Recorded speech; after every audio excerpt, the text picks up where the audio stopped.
Ini adalah lagu Halo Kuala Lumpur yang diunggah akun lagu Kanak TV di YouTube. Lagu yang diunggah sejak 27 Mei 2020 ini menjadi kontroversi karena nadanya yang begitu mirip dengan lagu Halo Halo Bandung ciptaan Ismail Marzuki. Reaksi datang dari Kementerian Pendidikan dan Kebudayaan. Kemendikbud menyatakan telah melayangkan protes ke YouTube terkait unggahan lagu tersebut. Dirjen Kebudayaan Kemendikbud Hilmar Farid menjelaskan, gugatan secara hukum bisa dilakukan oleh pemegang hak cipta.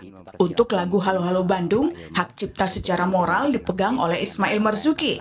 Sementara pengelolaan secara ekonomi dipegang oleh PT Harmoni di Selaras Publisindo.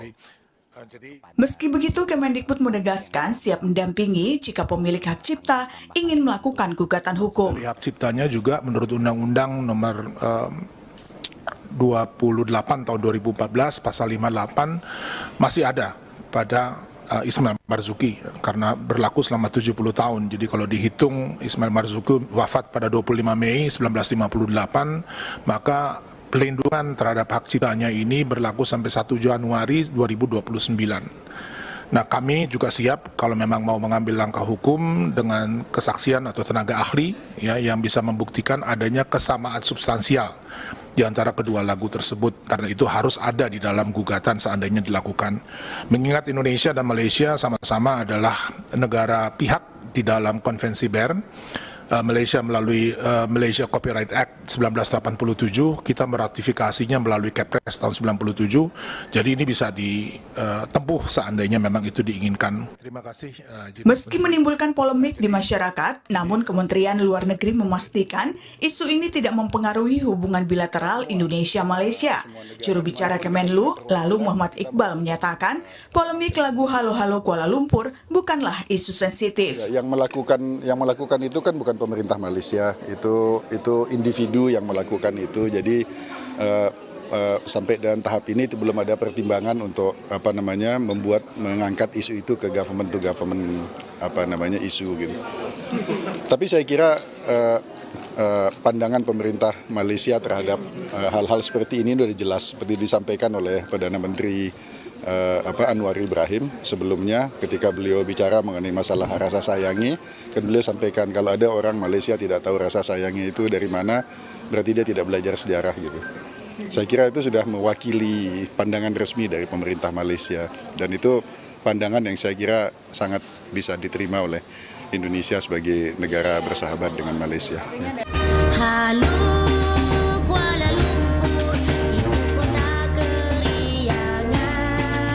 Lalu, seperti apa sejarah lagu Halo Halo Bandung dan apakah memiliki keterkaitan dengan Malaysia? Apa pula yang harus dilakukan dengan dugaan tindakan plagiat ini? Tim Liputan, Kompas TV.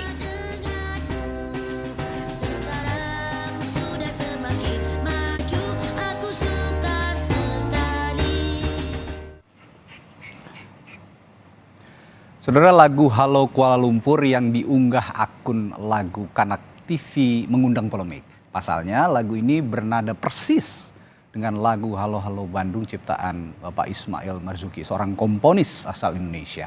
Protes sudah dilayangkan ke Kemendikbud, ke YouTube, lalu tindakan apa yang tepat untuk dugaan plagiat ini? Dan seperti apa pula sejarah lagu Halo Halo Bandung? Kita pagi hari ini akan membahasnya dengan sejumlah narasumber. Ada Duta Besar Republik Indonesia untuk Malaysia Hermono, Ketua Komisi 10 DPR RI Syaiful Huda, dan juga jurnalis sejarah dari Historia.id Martin Sitompul. Selamat pagi Bapak-Bapak. Selamat pagi Mas. Selamat Martin. Selamat pagi Pak Huda. Selamat pagi. Selamat Pak Huda. Pertama-tama saya akan ke Pak Dubes dulu nih. Pak Dubes, ini kan heboh-heboh di dalam negeri soal dugaan plagiat lagu Halo Halo Bandung. Tapi saya pengen tanya, masyarakat atau pemerintah Malaysia sendiri tahu nggak sebenarnya ada keberadaan lagu Halo Kuala Lumpur di sana? Saya coba tanya kepada teman-teman Malaysia dan juga tanya kepada warga Indonesia yang sudah lama di sini. Mereka tuh nggak tahu juga ada lagu Nggak itu. tahu. Nggak tahu juga loh ada apa. Jadi ini di Malaysia sendiri bukan hal yang populer lah gitu ya. Tapi mungkin karena ini menyangkut Malaysia lalu rame gitu ya. Gitu ya. Jadi so far tindakan apa yang sudah dilakukan KBRI Malaysia? Nah, kabarnya Anda juga sudah melacak akun YouTube yang mengunggah lagu Halo Kuala Lumpur ini ya Pak? Ya, sebelumnya saya ingin sampaikan dulu ya bahwa kita perlu menangani ini dengan ekstra hati-hati. Kita pernah punya pengalaman di akhir 2020. Waktu itu ada lagu Indonesia Raya yang diparodikan, lalu lambang Garudanya diganti dengan ayam begitu, ditayangkan di akun YouTube My ASEAN. Karena di YouTube itu ada gambar bendera Malaysia, serta-merta kita menuduh Malaysia gitu kan, wah ini pelecehan lambang negara, dan kita marah gitu. Tapi setelah diselidiki ternyata yang buat ini orang Indonesia. Orang Indonesia. Gitu ya. Anak-anak umur 15 pekerja migran ya Pak ya, kalau saya tidak salah ya. Ya, jadi kita ini nggak bisa serta-merta lalu menuduh Malaysia ini. Jadi kita menangani ini dengan kehati-hatian ya, jangan sampai kita gerusa-gerusu lah begitu ya, bahasa politiknya barangkali ya. Jadi kita sudah coba menelusuri ya, tapi kan kapasitas KBRI terbatas kan. Jadi akun lagu Kanak TV ini pengelolanya ada di India, pengelolanya ya. Tetapi kan kita nggak tahu siapa pemilik akun ini, siapa konten kreatornya dari lagu ini ya, yang membuat lagu ini. Nah ini yang kita perlu dalami. Kalau seandainya kita sudah dapat identifikasi bahwa yang buat adalah si A, dia warga negara Malaysia katakanlah ya. Lalu boleh kita melakukan tuntutan pelanggaran hak cipta ya.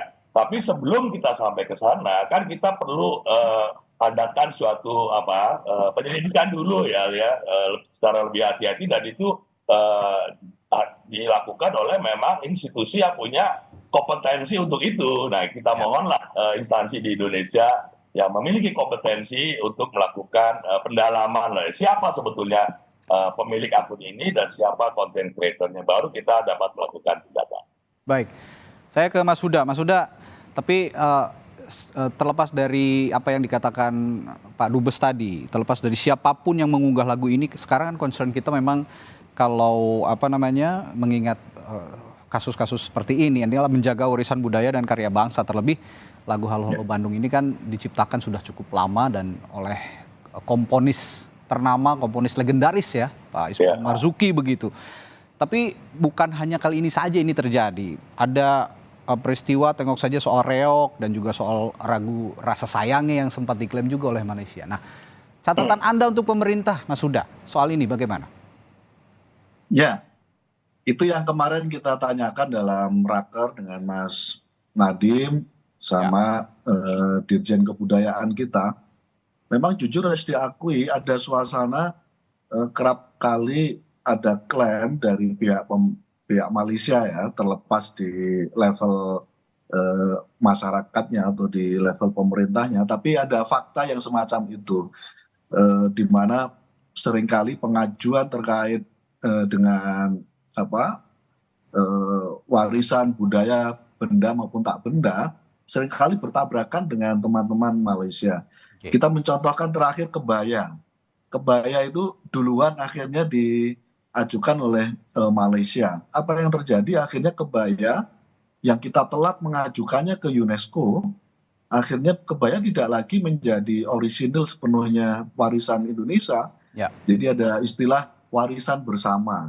Nah kalau itu terus terjadi, itu yang berisiko ke depan. Nah saya merasa terlepas dari kontroversi ini, kita berharap pemerintah dalam hal ini Dirjen Kebudayaan terus memprioritaskan percepatan pengajuan warisan budaya Indonesia baik yang benda maupun tak benda kepada UNESCO, supaya tidak kejadian reog sudah keduluan, yang terakhir kebaya yang kita peringati kemarin di Istana itu sudah tidak lagi hari ini sebagai warisan sepenuhnya Indonesia dan beberapa yang lain. Itu yang pertama catatan saya. Jadi sekali lagi pemerintah jujur harus diakui telat dengan progresivitas teman-teman pemerintah Malaysia yang sudah mengajukan berbagai warisan budaya baik benda maupun tak benda. Itu yang pertama, Mas. Yang kedua, terkait dengan lagu ini, terlepas dari semuanya, lagu ini sebenarnya sudah di-upload sejak 5 tahun yang lalu sebenarnya. Iya. Sudah lama Sudah juga lama. Iya. Ini saya meyakini kalau toh dia berbasis di India, saya meyakini ini pasti warga Malaysia yang kebetulan berasal dari India menurut saya ya. Oke. Karena relatif dia tahu sentimen begini-begini itu agak kurang baik memang selama ini menyangkut soal klaim-klaim dan seterusnya ini. Nah karena itu kalau sudah 5 tahun yang lalu YouTube ini dan baru sekarang rame, menurut saya sekali lagi pemerintah menjadi penting betul untuk mulai hari ini mengidentifikasi dan memitigasi sebanyak-banyaknya supaya fenomena ini tidak terjadi. Yang ketiga saya pastikan Mas, ini sudah terjadi pelanggaran hak cipta karena ini penciptanya adalah Pak Ismail Marzuki. Apapun saya kira perlu diseriusi, pemerintah perlu memfasilitasi keluarga dari Pak Ismail Marzuki untuk memperkarakan ini, dan ini sebenarnya di mata saya sudah bisa masuk kepada ranah hukum. Baik. Sekarang kita akan masuk ke sisi sejarah. Saya akan bertanya ke Bang Martin Sitompul. Tapi sekarang ini Bang Martin bisa dipastikan ya berarti absolut lagunya Halo Halo Bandung ini memang punya Indonesia begitu ya? Ya, terima kasih Mas. Kalau memang kita mendalami liriknya dan bagaimana konteks sejarah yang mengiringi, Halo Halo Bandung ini memang lagu perjuangan. Lagu yang menggambarkan bagaimana perjuangan masyarakat Bandung saat itu menyikapi merespon tentara sekutu yang ingin mengambil kota Bandung. Karena saat itu terjadi pengalihan kekuasaan dari sekutu ke pengalihan kekuasaan Jepang yang ada di Indonesia. Dan pada saat itu baik masyarakat sipil maupun militer itu meresponnya dengan membakar semua tempat-tempat penting, tempat-tempat penting yang ada di Bandung. Makanya menjadi peristiwa Bandung Lautan Api. Jadi konteks sejarahnya seperti itu, makanya lahirlah lagu Halo Halo Bandung. Hanya saja memang ada beberapa versi terkait siapa yang menciptakan lagu ini atau bagaimana proses lagu itu tercipta. Ya, silakan Mas Martin. Oh ya, jadi memang sejauh yang tercatat adalah Ismail Marzuki yang menciptakan lagu ini. Tapi kemudian ada beberapa koreksi ya dari beberapa pencipta lagu pada saat itu. Ada beberapa cerita, ada yang menyatakan ini syair cinta di antara pemuda-pemudi pejuang pada saat itu. Nah, kalau versi Ismail Marzuki sendiri mengatakan ketika peristiwa Bandung Lautan Api ini terjadi, beliau sedang berada di Bandung mengunjungi mertua, dan pada saat itu terjadi pengungsian karena kota Bandung sedang masyarakat Bandung sedang eksodus karena terjadi Bandung Lautan Api. Nah, jadi sepertinya kalau saya lihat ada perbedaan antara yang menciptakan lagu ini dengan yang mempopulerkan, begitu ya, Bung Martin? Ya, saya pikir Ismail Marzuki tetap berperan untuk melakukan gubahan pada nada dan lirik sampai lagu Halo Halo Bandung itu terlakukan seperti sekarang. Tetapi ada saya sendiri cenderung berpendapat bahwa lagu ini adalah lagu rakyat yang dipopulerkan pada saat itu oleh seorang perwira Siliwangi yang bernama Simon Lumban Tobing. Jadi beliau adalah seorang komandan batalion ya di batalion pelopor pada saat itu. Nah,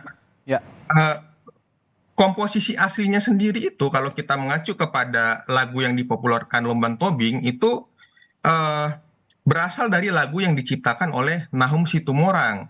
Nah, pada saat zaman Jepang. Jadi Nahum Situmorang ini adalah pencipta lagu Batak yang sangat terkenal ya. Kemudian pada zaman Jepang dia dipekerjakan di Sendenhan. Sendenhan itu adalah badan propaganda. Jadi judul aslinya sendiri itu adalah Gayugun Laskar Rakyat. Gayugun itu adalah tentara sukarela orang Indonesia pada zaman Jepang. Jadi untuk memompa semangat perjuangan pada saat itu di zaman Jepang. Oke, baik. Nah, saya juga akan menanyakan ini juga ke Pak Hermono nih. Pak Hermono, soal polemik yang saat ini terjadi di tanah air dan juga Anda tadi mengatakan sudah menelusuri ya bahwa pengunggah lagu ini di kanal YouTube itu adalah dari India begitu. Nah, kalau dicermati tadi dari pernyataannya Mas Huda, ini sudah dari tahun 2018, artinya sudah 5 tahun begitu, sudah cukup lama. Ini kenapa baru ramainya sekarang ya, Pak Hermono? Ya, sebetulnya begini, bukan pengunggah itu dari India, pengelola kanal lagu Kanak-Kanak TV itu di India adanya, pengelola kanalnya. Tetapi siapa pemilik kanal itu dan siapa kreator dari konten lagu itu, ini yang kita belum tahu. Oke. Lagu ya ini kan tadi saya katakan ini masalah komersial ya, bagaimana monetizing kanal YouTube ya. Jadi mungkin kalau satu udah lama nggak ada yang nonton ya dinaikkan aja lagi supaya ramai, nanti kan banyak yang nonton, banyak yang subscribe, kira-kira begitu. Tapi saya ingin menanggapi apa yang disampaikan oleh Pak Huda ya, tadi mengenai warisan budaya. Ini penting ya. Sebetulnya di Malaysia itu ada namanya Daftar Warisan Budaya Malaysia. Okay. Daftar warisan budaya. Itu ada sejumlah banyak sekali produk-produk warisan budaya Malaysia. Nah, kita KBRI sekitar 2 tahun yang lalu sudah menyampaikan ke Jakarta, ke Dirjen Kebudayaan, ini daftar kebudayaan Malaysia yang berpotensi ada konflik dengan Indonesia, artinya ada kesamaan. Nah, ini harus jauh-jauh hari kita tangani ini seperti apa, mau seperti apa. Apakah mau menjadi warisan budaya bersama, apakah di catatan misalkan kebaya tadi disinggung. Misalkan didaftarkan sebagai kebaya Malaysia, nanti ada kebaya Indonesia, ada kebaya Singapura dan seterusnya. Ya. Jadi bagaimana mengelola yang kita sebut dengan warisan budaya bersama, share cultural heritage. Karena kita ini kan negara migrasi orang Indonesia ke Malaysia, itu sudah lama terjadi. Sebelum ada Indonesia, sebelum ada Malaysia. Nah, mereka ini kan membawa budaya-budaya dari Indonesia. Nah, jadi ini penting Pak Huda, bagaimana kita jauh-jauh hari membahas produk budaya yang berpotensi ada kesamaan, sehingga tidak selalu ribut belakangan. Malaysia sudah mendaftarkan, lalu kita ribut, bereaksi, wah itu Malaysia ini, lain-lain. Jadi ini ada PR kita, sebenarnya sudah kita sampaikan Pak, sekitar 2 tahun yang lalu. Tapi ya belum ada follow up-nya. Ini harus dibahas warisan budaya Malaysia dan warisan budaya Indonesia, di mana ada potensi terjadinya katakanlah kesamaan. Nah, ini harus kita bahas bersama bagaimana mengelola ini supaya tidak menjadi counterclaim atau menjadi ribut-ribut. Mungkin itu saya kira PR juga buat mungkin Komisi 10 Pak untuk mendorong ini Pak. Ya, ini menarik juga soal share culture heritage ini sama warisan budaya bersama ini. Tapi yang sekarang sudah terjadi Pak Hermono kan ini sudah kadung ribut-ribut lah di dalam negeri, dan tuntutannya kepada pemerintah adalah ayo dong ajukan protes atau setidaknya mencolek pemerintah Malaysia, ini punya Indonesia loh. Nah, tapi kan tidak bisa juga langsung seperti itu. Nah, pertanyaan saya, langkah protes dari KBRI ini baru bisa dilakukan jika dalam kondisi yang bagaimana? Tapi Pak Hermono jangan dijawab dulu, nanti setelah jeda kita akan bahas lebih lengkap di Sapa Indonesia Pagi. Tetaplah bersama kami. Masih di Sapa Indonesia Pagi, masih membahas dugaan plagiat dari lagu Halo Halo Bandung yang dipopulerkan di Indonesia, kini diputar di kanal YouTube yang ada di Malaysia, berubah lagunya menjadi Halo Kuala Lumpur. Nah, masih bersama saya Dubes Republik Indonesia untuk Malaysia, Pak Hermono, lalu Ketua Komisi 10 DPR RI, Mas Saiful Huda, lalu juga sejarawan dari jurnalis dari Historia.id, Martin Sitompul. Saya akan pertanyaan ke Pak Hermono, saya ke Mas Huda dulu. Soal share culture heritage tadi, Anda ada tanggapan soal ini, Mas Huda? Ya, share culture heritage itu artinya harus diakui dalam beberapa hal itu kelemahan kita yang telat mengajukan itu kepada UNESCO. Itu semestinya bisa menjadi sepenuhnya warisan budaya kita. Ya. Itu yang pertama ya. Terima kasih Pak Dubes, Pak Hermono. Saya setuju dan kita apresiasi Pak Dubes dan teman-teman kedutaan besar kita di Malaysia sudah menulis menyangkut soal potensi konflik pengajuan itu yang sudah diajukan pemerintah Malaysia kepada UNESCO. Ini yang sudah sejak lama memang Pak Hermono, Pak Dubes, yang menjadi keperhatian kami di Komisi 10. Kita sudah lama menyampaikan kepada Dirjen Kebudayaan, Kemendikbudristek, untuk secepatnya membuat semacam skala prioritas. Karena kan setahun itu negara itu boleh mengajukan ke UNESCO kan hanya 1 atau 2 seingat saya. Nah pada konteks itu list yang disampaikan oleh Pak Dubes saya kira bisa menjadi agenda prioritas mana yang berpotensi konflik dan itu harus diajukan dulu. Saya mencontohkan misalnya Reok ya. Reok itu potensinya sudah mau diajukan oleh Malaysia gitu. Nah sampai hari ini kita belum mengajukan gitu. Pemerintah Indonesia belum mengajukan. Nah itulah menurut saya skala prioritas. Dirjen Kebudayaan memitigasi, memetakan mana yang berpotensi untuk lebih dulu didorong, diajukan kepada UNESCO, mana yang perlu ditahan karena tidak ada potensi konflik dengan Malaysia. Prinsipnya sekali lagi, saya setuju disampaikan oleh Pak Dubes, kita relatif telat mengajukan warisan budaya benda maupun tak benda kepada UNESCO, yang akhirnya berefek kepada share culture heritage itu, dan menurut saya itu berisiko bagi masa depan kita karena saya meyakini sebenarnya akarnya ada di Indonesia. Akarnya ada di Indonesia, dan ketika ada diaspora dan pihak yang berdiaspora mengajukan, saya kira itu kan berarti ada kesalahan manajemen di level kita, bukan pada negara yang lain. Jadi pada isu menyangkut soal ini, yang terbaik adalah kita kembali ke cara kerja kita, pemerintah dalam Dirjen Kebudayaan, untuk sekali lagi memastikan, terlebih-lebih Pak Dubes sudah memberikan informasi, bahkan sudah mengirim list mana yang harus secepatnya menjadi concern dan perhatian pemerintah Indonesia. Ya, intinya sih harus duduk bersama sepertinya Mas Huda, pemerintah Indonesia dengan pemerintah Malaysia, khusus intensif membahas soal share culture heritage ini, apalagi kalau kata Mas Huda tadi intinya atau induknya ada di Indonesia sebenarnya begitu ya. Nah, saya akan tapi gini Mas, saya nggak membayangkan diplomasinya kayak apa, mungkin Pak Dubes lebih paham. Kan sama-sama ingin mengajukan. Ya. Nah, menurut saya rame-rame begini ini kadang juga penting untuk ngasih warning ya, bahwa jangan lagi loh begitu saja mengambil warisan budaya Indonesia gitu. Jadi saya nggak ngerti caranya seperti apa, karena kalau bayangan saya kalau sama-sama duduk dan belum ada momentum yang bisa kita jadikan sebagai position bargaining ke pemerintah Malaysia, risikonya berat. Pasti akan begini terus. Ya, sebelum saya ke Bung Martin, saya akan bahas soal hak cipta juga nih nanti. Saya akan ke Pak Hermono juga. Tadi sebelum jeda saya menanyakan, ini kan sudah terlanjur rame-rame begitu Pak di dalam negeri begitu soal protes kepada pemerintah Malaysia soal ini.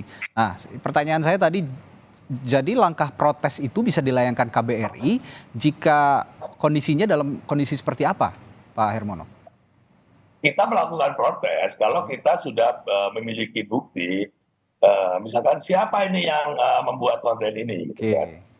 Itu yang kita protes, atau siapa yang pemilik dari akun ini, karena dia yang diuntungkan dari penayangan lagu ini, karena ini kan dimonetisasi ya. Jadi sebelum kita mendapatkan informasi yang solid mengenai siapa konten kreator dan siapa yang mengelola atau pemilik dari akun ini, maka susah, siapa yang mau diprotes. Malaysia ini loh, pemerintah. Kan ini bukan dilakukan oleh pemerintah Malaysia ya. Ini adalah ulah individu. Jadi kita harus jelas dulu siapa yang mau kita protes. Nah, dalam konteks ini justru saya minta bantuan dari otoritas di Indonesia untuk melakukan pendalaman, untuk men-tracking lah ya, karena kita KBRI nggak punya expertise untuk itu, atau siapa saja lah yang punya. Nah, kalau sudah ketahuan, oh ini akun ini milik orang Malaysia, namanya si A atau perusahaan A, ini adanya di Malaysia, dia terdaftar di Malaysia, atau ini konten kreatornya si B, dia orang Malaysia, boleh kita tuntut ya. Sebelum sampai ke situ kan kita nggak bisa menuntut, siapa lagi yang mau dituntut gitu kan. Betul.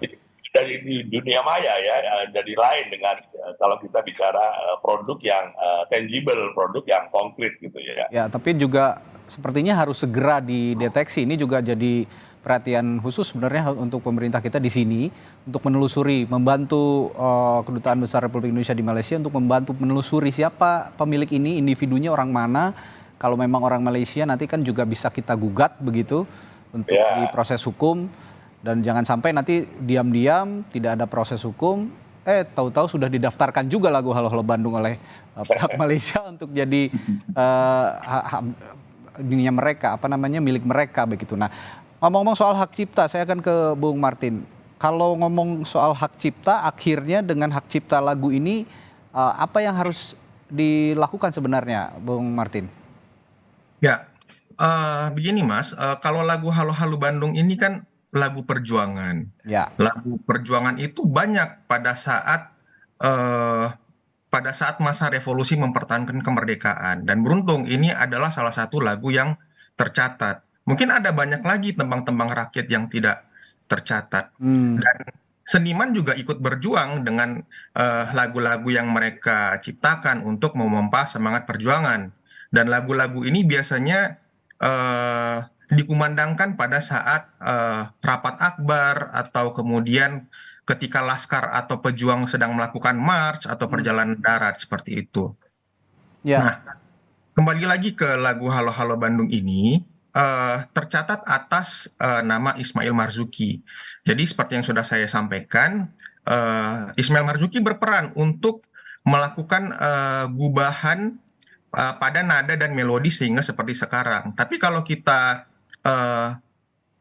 mendengarkan dari tangga nada aslinya, lagu ini memang ada kemiripan dengan lagu yang diciptakan Nahum Situmorang yang berjudul Gayugun Laskar Rakyat itu pada tahun 1944.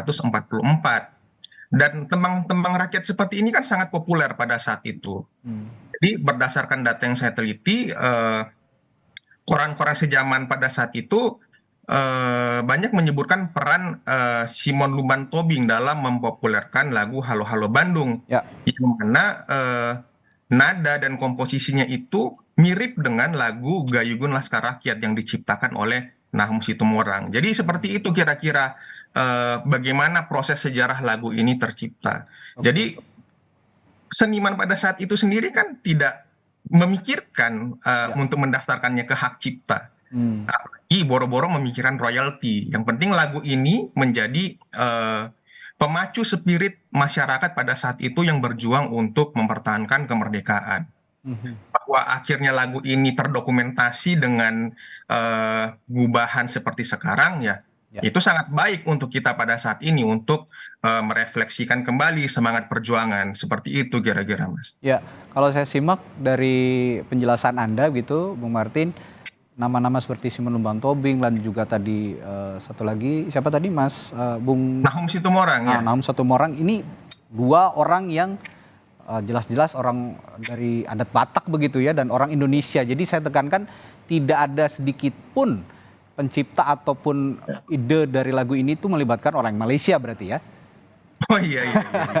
Jadi perlu juga kita kawal begitu bahwa kalau misalnya nanti sudah ditelusuri dan ternyata memang betul ada orang Malaysia nanti seperti dugaan kita bersama yang mengunggah lagu ini di kanal YouTube dan mengubah liriknya menjadi Halo Kuala Lumpur, ini bisa dituntut secara hukum begitu. Nah, saya ke Mas Huda. Jadi isu plagiat atau penjiplakan lagu ini kan ramai. Nah, menurut Anda pemerintah ini secara resmi kan juga belum bisa ya melontarkan komplain atau protes ke Malaysia.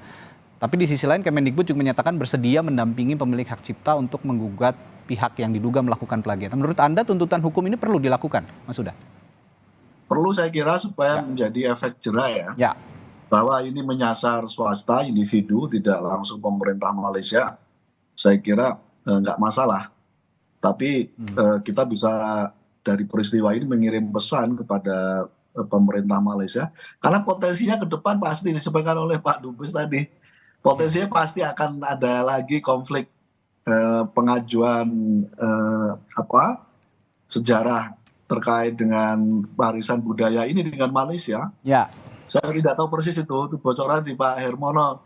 Kira-kira ada berapa yang berpotensi konflik dengan Malaysia. Tapi paling tidak dari peristiwa ini kita mengirimkan pesan kepada Malaysia bahwa pemerintah Indonesia dan masyarakat Indonesia concern terkait dengan warisan budaya kita, yang jangan lagi ada klaim dan lalu akhirnya ada berisiko ada warisan budaya bersama itu gitu. Karena sekali lagi kalau levelnya menjadi warisan budaya bersama, ya artinya secara secara kesejarahan, secara otentisitas, originalitas, kan akhirnya kita nggak dapat itu gitu. Itu yang pertama. Yang kedua, saya ingin merespon apa yang disampaikan oleh Mas Martin. Saya setuju pengetahuan yang disampaikan tadi, telusur sejarah yang disampaikan, saya kira menarik. Tapi kita pastikan bahwa hari ini tidak ada gugatan dari pihak siapapun terkait dengan hak cipta yang sekarang Halo Halo Bandung ini miliknya Pak Ismail Marzuki.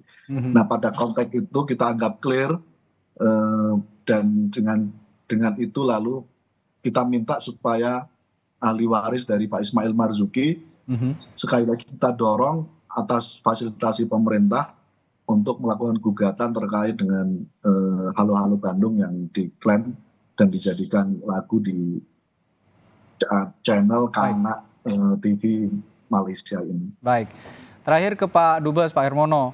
Ini kan bisa saja kalau kita ngobrol-ngobrol barusan, sementara analisisnya adalah dugaannya ternyata orang yang hanya cari sensasi atau cari subscriber atau social climber lah boleh dikatakan. Bisa saja begitu ya dugaannya, karena saat ini masih ditelusuri dan ini si pemilik akun berada di India begitu. Tapi karena sudah rame-rame ini seperti ini, imbauan untuk masyarakat Indonesia soal unggahan lagu ini, lagu Hello Kuala Lumpur ini, ada imbauan khusus Pak Hermono?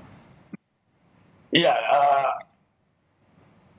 kita ini kan selama ini kalau ada kasus-kasus seperti ini, itu cenderung overreaction ya, lalu emosional gitu ya, seperti kasus yang saya bilang tadi di akhir 2020 ya. Jadi kalau ada hal-hal seperti ini, kita tuntut, kita tuntut, mari kita tuntut, tetapi harus clear dulu, jangan emosinya dulu.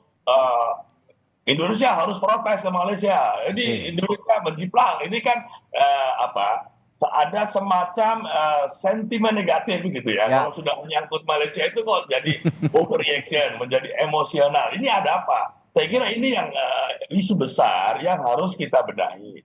Kita ini kan selalu bilang kita bertetangga, kita bangsa serupun, kita punya warisan budaya yang banyak kemiripan. Nah, harusnya kan kesamaan atau kemiripan budaya ini justru mempererat persatuan, mempererat kerukunan, bukan justru ini menjadi sumber konflik gitu ya, sumber pemecahan, jadi sumber friksi.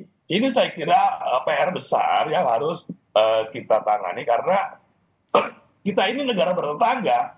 Kita tidak bisa nafikan, kita harus berhubungan baik kan begitu. Gak bisa kita dengan tetangga musuhan terus saja hal-hal seperti ini. Jadi saya kira ada PR besar yang harus kita benahi, bagaimana kita mengelola ini, masalah budaya ini, jangan sampai dia menjadi sumber friksi, tetapi harus dijadikan bagaimana ini justru mempererat hubungan antara kedua negara, karena kita saling memerlukan, saling membutuhkan, saling tergantung. Ya, ini saya kira PR yang lebih besar, mengelola yang kita sebut shared cultural heritage ini supaya tidak menjadi sumber friksi lah, kira-kira begitu. Baik, tapi kalau saya klasifikasikan ini Pak Dubes, ini ada isu diplomasi, ada juga tapi isu budaya begitu yang harus kita jaga bareng-bareng begitu ya. Ya, mari kita kerjakan bersama. Nah, ini balik lagi berarti harus memang perlu didorong untuk duduk bersama. Nanti mungkin juga Mas Saiful Huda bisa menginisiasi kepada Kementerian Pendidikan dan Kebudayaan Indonesia bagaimana caranya kita bisa menjaga diplomasi dengan baik dengan Malaysia tanpa juga ada isu-isu budaya yang diklaim oleh orang-orang di Malaysia sana dan didiamkan oleh pemerintahan di sana. Baik.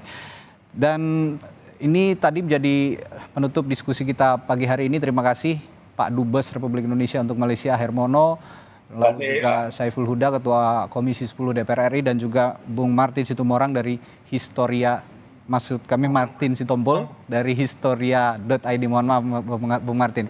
Selamat pagi Bapak-Bapak, terima kasih, sehat selalu. Sampai jumpa lain waktu.